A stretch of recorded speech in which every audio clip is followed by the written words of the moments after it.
Welcome back to another episode of SmoothBrainEDH, where we make the smoothest plays with the biggest brains. This week, we're showcasing a couple more Outlaws of Thunder Junction commanders, so let's see what everyone brewed today. First up is Matt, playing Rin and Seri. Inseparable. Matt built this deck to be a cat-typal token deck and is looking to cast a bunch of cats to make a bunch of doggos to overrun his opponents. Next up is Jason, who built the Gitrog, Ravenous Ride. This deck makes use of the new saddle mechanic by sacrificing creatures with big power to draw a bunch of cards and put a lot of lands onto the battlefield. Our third player today is Shelby, who built Tahngarth, First Mate. This deck loves to punch. Shelby is aiming to play an early Tahngarth and then goad his opponent's creatures to force them to attack so that Tahngarth can attack every combat. Last up is Chandler, playing Bristly Bill, Spine Sower. This is a landfall deck, using the landfall triggers from Bristly Bill to make some big creatures, and then eventually activate Bristly Bill to make his creatures massive. We're about to get to the game, but before that, go ahead and like, and let us know down in the comments which deck you're rooting for. Links to our socials and deck lists are in the description below. Our channel is partnered with Dragon Shield, so if you're looking to pick up any new sleeves or Magic-related product, check out our affiliate link down in the description. Thanks to Dragon Shield for giving us the code SMOOTH5, so use that for 5% off your order at checkout. We're also partnered with Inked Gaming. Check out the affiliate link down below if you want to pick up any custom playmats. Now, on to the video. Looks like Shelby wins the die roll. He'll start off with a forest and then wild growth it, and then he'll pass the turn to Chandler. Chandler will start off with Mosswort Bridge, hide away a card, and then pass to Matt, who will just play a forest and then pass to Jason. Jason will play Underground Mortuary and surveil one to the top, and then pass to Shelby. Shelby will play Mossfire Valley, and then he'll tap his forest for 2 mana to cast 3 visits. He declares he's going to get a Cinderglade and passes to Chandler while searching. And Chandler starts off with a Crawling Barrens as land for turn, then he'll tap for 2 and cast Rampant Growth and go find himself a forest, and he passes while searching. Now on Matt's turn, he'll play Basic Plains as land for turn, then tap for 2 and cast Farseek. He declares he's going to go find a Jetmir's Garden, and also passes while searching. A lot of passing while searching on this turn. Now on Jason's turn, he'll play Woodland Cemetery, and then cast Lightning Greaves and pass to Shelby, who starts off with Tahngarth, First Mate. He'll then surveil one to the top with a Commercial District and then pass. And Chandler will start off with a War Room as land for turn, then tap for 3 and cast Scurry Oak. Matt and Jason both know that this is a potential combo piece, so they're already getting worried. The turn is then passed to Matt, and he'll start off with another Plains and then cast Rin and Seri. And then he'll pass to Jason, who plays a Snow-Covered Forest as land for turn. And then he'll just pass to Shelby, who starts off with Mazavith. He'll then move to combat and swing for 5 commander at Chandler, who will just take it. The turn is then passed to Chandler, and he'll start off by casting Bristly Bill. Jason decides to respond to the casting though with an Abrupt Decay to destroy Scurry Oak. Might as well get rid of a combo piece and deny a little value. Moving on, Chandler will then play Karn's Bastion as land for turn, which will trigger Bristly Bill and he'll put a counter on himself. Then he'll cast a Cultivate, finding 2 forests, and since one of them goes to the battlefield, Bill will put another counter on himself. The turn is then passed to Matt, and he'll play his 3rd Basic Plains of this game. Then he'll tap for 2 and cast Leonin Arbiter. Oh boy, what a fun card. Gotta say, I forgot this was a cat. And what's this? A disturbance in the force. I have the feeling that this thing's ability will be forgotten about in this game. Oh yeah, there's a cast trigger. Matt gets a 1/1 dog. The turn is then passed to Jason, and he'll start off with a Reliquary Tower. And unfortunately, that Arbiter is ruining his flow, so he'll just pass the turn to Shelby, who will immediately move to combat. And he'll hit Jason for 5 commander this time. And unfortunately, he's flooding out real hard, so he'll just play an Exotic Orchard and then pass the turn to Chandler, who will start his turn off by tapping for 5 and casting Stonecoil Serpent X's 5. He'll then play a basic forest as land for turn, which triggers Bristly Bill and will put another counter on the Serpent. And now with a 6/6 Serpent and a 4/4 Bill, he has exactly 10 power, so he will activate Mosswort Bridge and free cast Vivian Reed. He'll then upticker and look at the top 4 of his library and find Mana Gorger Hydra to his hand. Then for his sins of killing Scurry Oak, Chandler will move to combat and swing for 4 with Bristly Bill at Jason. This also triggers Tahngarth, and Shelby will send him along for the ride, so Jason will take a total of 9 damage. The turn is then passed to Matt, but he'll stop on end step to activate Cat Dog to deal 2 damage to Vivian Reed, and he'll gain 2 life. Then we'll move to his turn, and he'll play Canopy Vista as land for turn. After this, he'll tap for 5 and drop the Great Henge. He'll then tap it for 2, and then his Canopy Vista for a white, and cast Spirited Companion. Rin and Seri will trigger, making a cat, and then when it ETBs, it'll get a counter and Matt draws 2. Then with his last floating green, he'll cast a Sol Ring. Then he'll move to combat and swing his token and his Cat Jesus at Vivian, and Shelby decides to send Tahngarth in as well, towards Vivian. Chandler will declare a block on Tahngarth with his Stonecoil Serpent, and Shelby will activate Mazavith to remove him from combat. Then damage goes through and Vivian goes to 1 loyalty. The turn is then passed to Jason, and he'll start off with a Boseiju.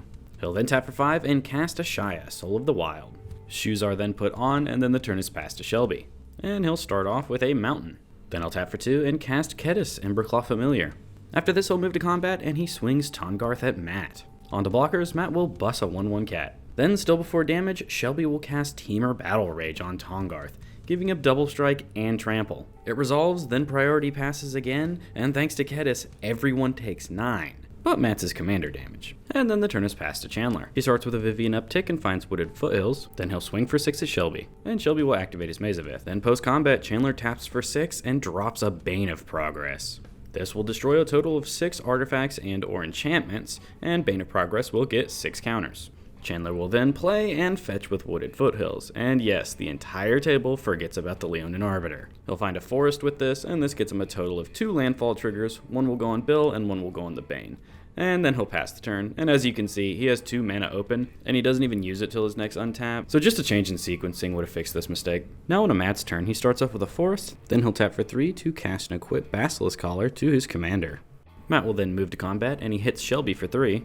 Then he'll just pass the turn, and Jason will start off by tapping for 5 and casting Gitrog, Ravenous Ride. The Rog is saddled by Ashaya, and then the Rog is sent at Shelby, and Shelby will just take the 6 commander. The Gitrog will then eat a 7/7 Ashaya, and Jason will draw 7, then put 2 lands in from this. The first one will be a The Black Gate, and the other will be an Urza Saga, and it'll get its first counter, so it can only tap for a mana right now. Then post-combat, he'll play a Tainted Wood as land for turn. Gotta keep an untapped land, you know? Which Jason will use to cast a Soul Ring.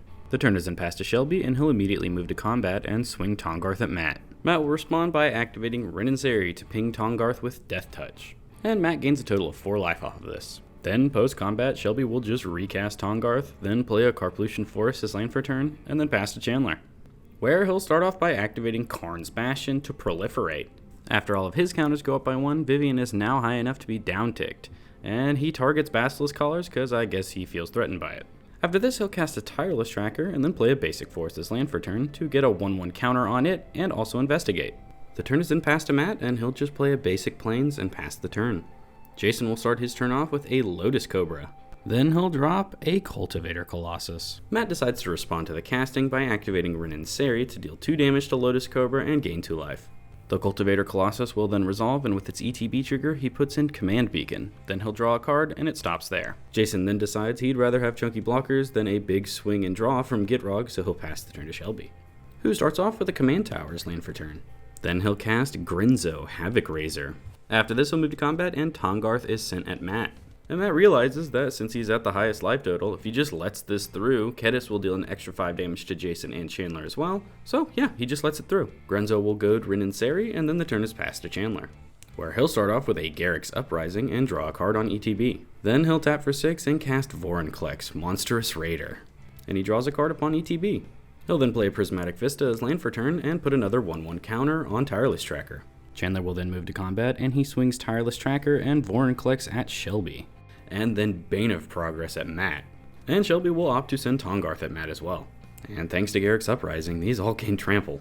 So Matt will just take his 15, 5 of which is Commander. He's getting dangerously close to that lucky 21. And Shelby decides to not use Mazavith because that leaves Chandler pretty shields down. But he will put Grenzo under one of the creatures to save himself 2 damage. So he'll take 9. Then the turn is passed to Matt, and he'll start off by tapping for 4 and casting Anointed Procession. Then he'll tap for an additional 4 to cast Kit Kanto. The cast trigger will make 2 more 1/1 dogs, and then when Kit ETBs, he'll make 2 1/1 citizens. Matt will then move to combat, and Rin and Seri is goaded, which is essentially a death sentence for them. But Matt wants to get damage in where he can, so he'll swing them in a 1/1 dog token at Chandler, and Tahngarth will also go at Chandler. Chandler will put his 5/5 Bristly Bill in front of the 4/4 Rin and Seri, and then take the rest of the damage, and Rin and Seri will die.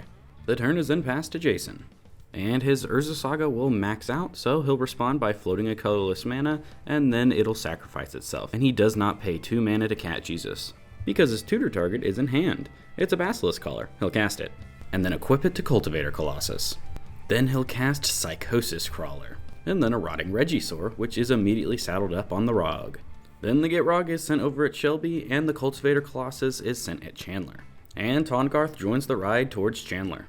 Now Chandler knows that if he blocks Tahngarth, Shelby will just save his Tahngarth with Mazavith, then the Gitrog will connect with Shelby, and Jason will draw 7 cards, and he's dead to Psychosis Crawler. So Chandler will put Bristly Bill underneath Cultivator Colossus to save himself on 1 damage to survive this turn. And Shelby decides to Maze of Ith the Gitrog monster, removing it from combat. So then damage will go through, and Chandler will take 7 from Cultivator Colossus and 5 from Tahngarth. And then the turn is passed to Shelby. And he'll start off with a Bear Umbra. Shelby will then move to combat, and Matt decides to accept his Kit Kanto trigger this time. So he'll tap his 2 citizens to goad and give Tahngarth +2/+2 and trample. So now a 9/9 is sent at Jason.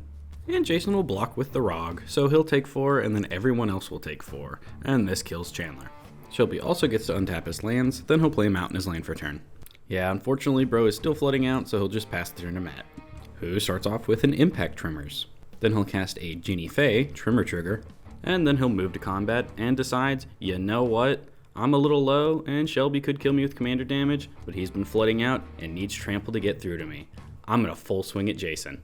And Shelby sends Tahngarth along for the ride. Since it doesn't have trample, Jason will put his 5/5 Psychosis Crawler in front of it and then take 10. The turn is then passed to Jason, and on upkeep, Rotting Regisaur makes him discard Cultivate. Then he'll tap for 7 and recast the Gitrog. And then move to combat and full swing at Matt. And Tahngarth joins the ride. Before block, Shelby will activate Maze of Ith on Cultivator Colossus to ensure Jason doesn't gain any life here. Matt will then put Genie Fey in front of Tahngarth to prevent that lethal commander damage and then take 13. Jason then passes to Shelby, and I think both Matt and Jason are hoping the other has some sort of interaction to stop Tahngarth from killing them both. Shelby don't care though. He'll move to his turn, cast Out of Drums on Tahngarth, and swing at Matt for 14 commander. Unfortunately though, both Matt and Jason do not have any instant speed interaction in hand, and are both obliterated by this swing, which makes Shelby and an extremely flooded Tahngarth the winners. Congratulations! Good day, my dear viewers, and thank you for making it to the end of the video. I sincerely hope that you enjoyed this game. It was very exciting, and a lot of combat damage was dealt. If you did enjoy, let us know down in the comments below, and leave a like and subscribe if you have not already. Also, I am happy to announce both of our giveaway winners have contacted us, and we will be shipping out your packages shortly. Thank you all so much for watching. That's enough from me today. I hope you all have a smooth day.